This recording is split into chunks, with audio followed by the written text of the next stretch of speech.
Marié, père d'un enfant, Joe Washington Ebina est depuis le 25 décembre 2006 président de la fondation Charles Ebina, une des fondations congolaises réputées par sa bienfaisance auprès des populations démunies.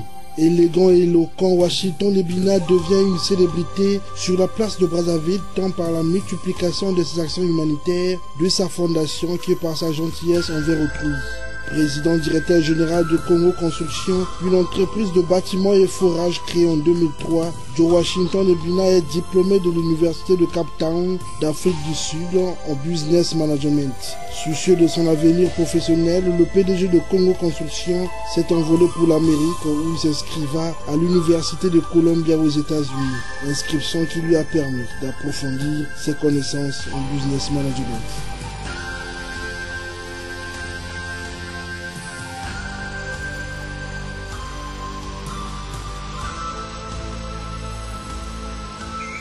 Président Joe Washington, bonsoir. Bonsoir. Très heureux d'être sur le plateau de Sans Tabou. Merci. Alors, président de la Fondation Ebina, comment avez-vous eu cette idée et pourquoi la Fondation Ebina?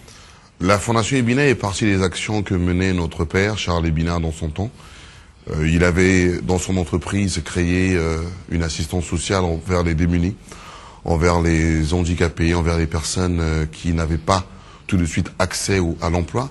Il avait jugé bon de pouvoir remettre un salaire au niveau des personnes qui, selon lui, n'avaient pas la possibilité de travailler. Donc il y avait près de 60 personnes qui venaient à son entreprise relativement chaque fin du mois pour pouvoir recevoir un salaire de 60 000 francs à plus. C'était selon lui. Et lorsque notre père est parti en 2004, nous avons pensé qu'il était nécessaire de continuer l'œuvre, de continuer à perpétuer cette volonté de charité à travers nos sociétés.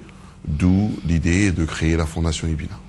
Oui, la Fondation Ebina, ce que faisait votre père, est-ce que quand il était en vie, c'était aussi une fondation comme telle, ou bien ça a pris de l'ampleur quand vous avez pris oui, la fondation n'existait pas. De son temps, la fondation n'existait pas. J'avais personnellement monté une structure qui s'appelait le Service chrétien du pain et j'étais président d'une petite structure qui faisait également des actions comme ça.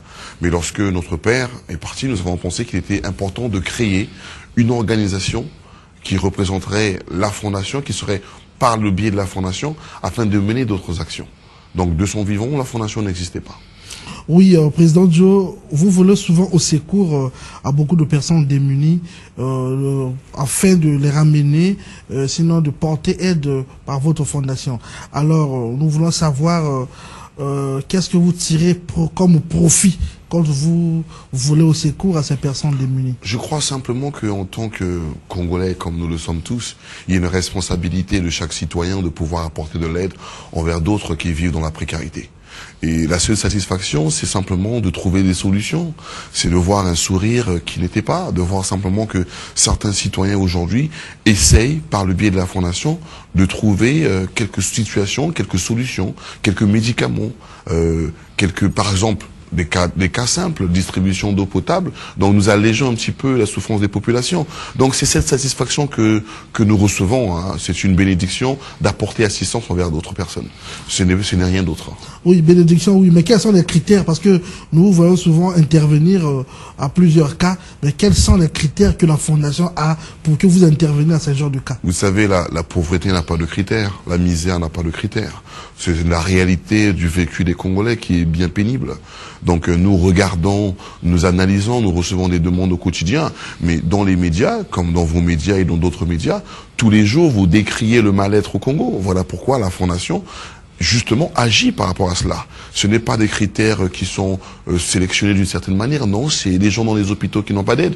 Vous savez qu'au Congo, en 2013, il est inadmissible d'aller dans les hôpitaux et de ne pas recevoir de l'aide lorsqu'on n'avait pas de moyens. Et donc la Fondation, de temps en temps, selon nos possibilités, nous essayons d'apporter assistance. Également, je tiens à rappeler que dans les orphelinats également, la Fondation a un chapitre d'aide. Ces orphelinats-là ne reçoivent pas d'aide, ce qui n'est pas acceptable. Donc il n'y a pas de critères. Le mal est déjà prononcé et donc nous essayons de se battre contre ce mal-là. Oui, mais depuis la création de la Fondation jusqu'aujourd'hui, est-ce que vous pouvez nous dire le chiffre exact des personnes démunies que vous avez déjà aidées? Vous savez, au quotidien, nous apportons de l'aide. Depuis 2006 que la Fondation existe, jusqu'aujourd'hui, Nous n'avons pas fait, si vous voulez, un recensement exact, mais si nous devons calculer le nombre de jours, je crois que nous sommes arrivés à des milliers de personnes que nous avons apporté assistance. Ça peut être des groupes. Nous allons par exemple dans des régions où nous avons apporté avec l'ambassade des États-Unis l'assistance envers le peuple autochtone. Le peuple autochtone. Ça, c'est en quelle année? Cela date il y a 2 ans à peu près. Il y a 2 ans de cela. Il y a 2 ans, nous avions travaillé dans un recensement, dans la distribution d'actes de naissance. Nous avions apporté assistance pour qu'il y ait des carnets d'actes de naissance dans ces régions-là. Donc, c'est simplement pour dire qu'il y a beaucoup de gens qui ont été touchés. Et à Brazzaville, évidemment, parce que nous sommes basés ici, nous essayons régulièrement de nous battre pour que cette souffrance soit allégée. Mais est-ce qu'il y a un suivi quand vous volez au secours à des personnes démunies? Est-ce que après il y a un suivi? Par exemple, vous pouvez rencontrer quelqu'un qui est malade, oui. Il est abandonné à son propre sort dans les rues de Brazzaville et vous les récupérez. Après, est-ce qu'il y a le suivi? Est-ce que la fondation a ce volet suivi là? La fondation régulièrement fait surtout du ponctuel. Le suivi devait être une responsabilité des responsables publics. La fondation vient au secours d'une situation qui est ponctuelle. Cependant, nous pensons et qu'il est nécessaire dans notre pays que les responsables publics prennent leurs responsabilités tout de suite pour pouvoir qu'il y ait du contenu. Par exemple, lorsque nous arrivons dans un hôpital et qu'il y a des cas, nous essayons d'apporter les médicaments tout de suite. Mais pour le suivi, il faut que les responsables publics installent dans notre pays un système de sécurité sociale pour les populations. À ce moment-là, ce serait suivi. Mais la Fondation n'a pas les possibilités pour créer du suivi. Nous avons tellement de cas qui viennent vers nous, donc il est difficile aujourd'hui de dire que les cas que nous suivons sont des cas qui restent attachés à la Fondation. Souvent, non. Souvent, nous passons d'un cas à un autre. Alors, en ce moment-là, quelles sont les relations qui vous lient avec le ministère des Affaires sociales? Non, nous n'avons pas de relations bien établies. Nous sommes une organisation non gouvernementale qui essaie de travailler. Mais nous pensons simplement que les responsables de ce service devraient s'impliquer un peu plus. Je crois que je ne sais pas quel est actuellement leur budget de fonctionnement, mais il faut décrier le fait que régulièrement, il y a énormément de problèmes. Vous savez qu'il n'y a pas longtemps, il y a des sinistrés qui sont rentrés du Maroc. Les sinistrés du 4 mars qui sont rentrés du Maroc. Il y avait des sinistrés qui avaient été acheminés vers le Maroc pour être soignés. Par le ministère oui. Justement des Affaires sociales. Pour des soins. Cependant, arrivés au Maroc, ils n'ont pas reçu des soins comme il le fallait. Et ils sont revenus au Congo et ils pensaient qu'arrivés au Congo, ils devaient avoir des soins qui devaient être suivis. Ils sont allés plusieurs fois au ministère des Affaires sociales. Malheureusement, là-bas, ils n'ont pas eu gain de cause. Voilà ce que nous décrions. Voilà quel a été maintenant l'apport de la Fondation? Mais la Fondation continue à les assister, mais la Fondation leur demande aujourd'hui continuer à revendiquer vers le service social pour qu'on vous assiste. Parce que vous êtes nombreux et la Fondation ne peut pas assister toutes ces personnes-là au quotidien. Il est inadmissible de voir d'autres Congolais vivre dans la précarité et souffrir ainsi. Voilà pourquoi nous demandons au pouvoir public de faire leur travail. Ce n'est pas compliqué, c'est simplement un devoir. Et donc voilà, la Fondation essaie d'apporter un peu d'assistance, mais l'assistance doit d'abord venir de ceux qui ont pour tâche, pour travail, ce genre de domaine. Alors, qui finance la Fondation Ebina? La Fondation est financée par le groupe Ebina et par les bénévoles de la République, les bénévoles de la diaspora, les bénévoles aux États-Unis, des personnes qui apprécient l'action. J'ai été invité il n'y a pas longtemps aux États-Unis où la diaspora congolaise de Washington a contribué aux actions du 4 mars de la Fondation.